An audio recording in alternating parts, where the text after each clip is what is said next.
Hello, my name is Ashley Scher. I'm the founder and CEO of Share La Fund. Today we're going to explore Book 2, verse 49 of the Bhagavad Gita.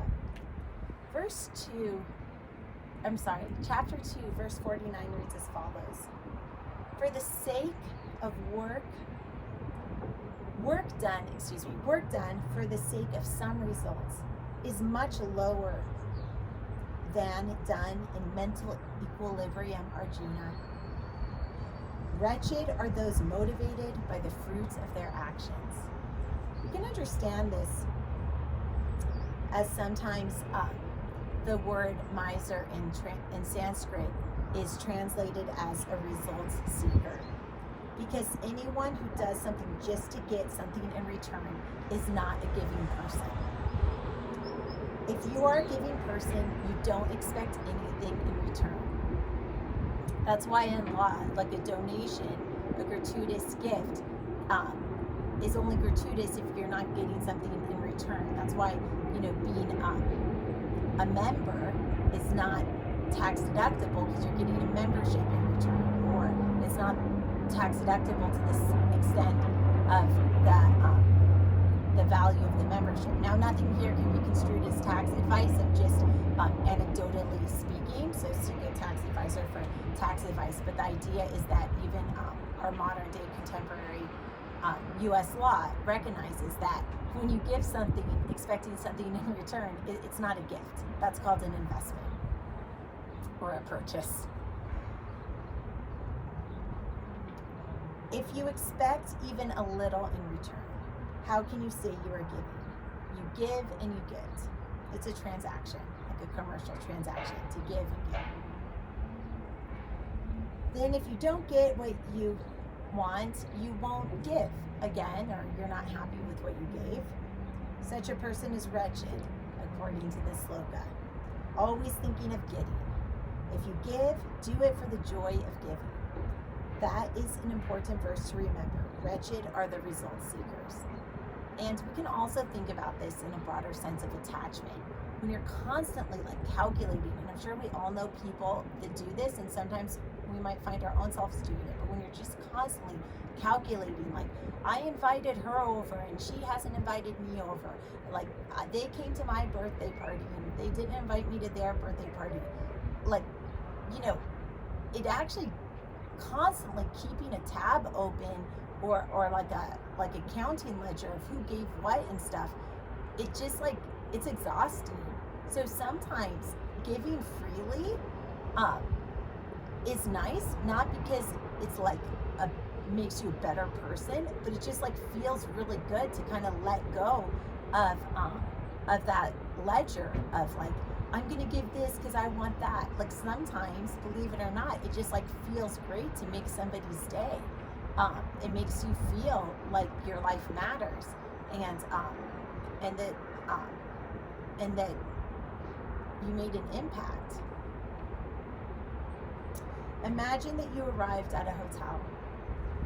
A porter immediately opens your car door, picks up the luggage, and takes you to your room. Isn't that a nice service? Picture his face, so much joy there, particularly if you get out of a big car dressed very well. You might have only a small suitcase which you could easily carry yourself. Just behind you, another car may pull in, a simple car. The people in this car may have 3 or 4 suitcases, but the porter won't go to them. He runs to help you instead. After you get to your room, if you simply say, "Thank you," you might look at his expression. This would just be in the US where we have a tipping culture. He'll be completely dejected, even angry, because there are pits in his action. That's why he waits for tips. A tip is nothing but an inverted pit. So, the porter is doing his job, and he's doing his job for tips. In general, of course, there's many different people, but the idea is that sometimes people are doing things gratuitously and sometimes not. And when you do the effort expecting the result, it's really frustrating. If you went to work all day and your boss said, "You know what, I'm not going to pay anyone anymore," you would be upset because, you did the job for the paycheck. That was the agreement.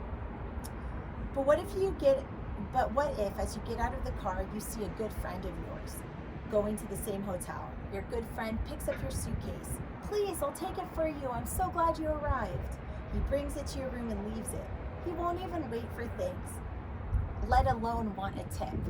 It actually could insult your friend if you offered a tip.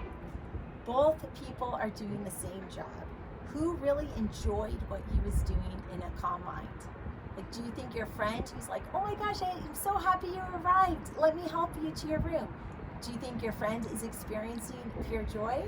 I think so, but I implore you to engage in your own critical thinking. Whereas the porter, he might think, my back aches, my shoulder aches, I'm off in 25 minutes, I'm starving, I have to fill my car with gas and go to the grocery store, but God, I hope this guy tips well because I really need gas money. So, the porter is doing his job, which, is commendable too. Like, we all need to do our jobs and be productive members of society. But the porter probably doesn't experience like pure joy from carrying your suitcase in most senses. But your friend doing it just with nothing in return, just because they're excited that you arrived, is probably experiencing pure joy doing the work of taking your suitcase. And that is the idea of doing the work, not expecting the fruits of the labor, which the sloka is all about. The one who did it for joy of doing it truly reaps the benefits. He's basically a karma yogi. The other one is a miser or wretched. I mean, not really, because it's also important to just buckle down and do the work of the job. But when you apply that in social situations, if the person is always looking for a result 24/7, then they kind of would feel not so happy. Like, I think we've all kind of met like stingy, wretched, miser people that are constantly calculating, and they exhaust themselves with the calculations, and they don't really experience the true essence of life that we can, that joy that we experience by letting go. If he doesn't get the tip, or if he even gets a lesser than expected tip, he's unhappy. So when we're always doing things for the results, it's like we're kind of setting ourselves up for disappointment, because if we don't get that result, anything less is disappointing, because we're not doing something for the sake of enjoying the experience. May the light in me be the light in you. Have a blessed day. Namaste.